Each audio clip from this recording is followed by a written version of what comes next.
Kiek kartų atidėjai langų valymą, nes tiesiog tau šitas darbas yra kančia?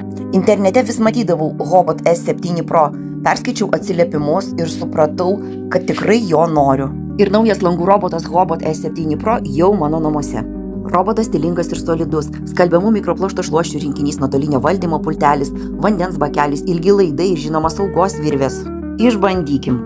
Sudrėkinau mikropluošto šluostes, o tada į vandens bakelį įpyliau langų valymo skysčių. Šis robotas gerai prilimpa net prie didžiausių langų, nes turi labai stiprią trauką. UPS apsaugą ir saugos virvę. Jis gali dirbti net ant berėmių langų, nes turi išmanius krašto sensorius. Ir valo ne tik langus, bet ir plyteles, veidrodžius, stiklinės duris. Patiko, kad langų robotą galima valdyti pulteliu ir per aplikaciją telefone. Jis ne tik brauko šluostę, bet vibruoja ir realiai šveičia langą.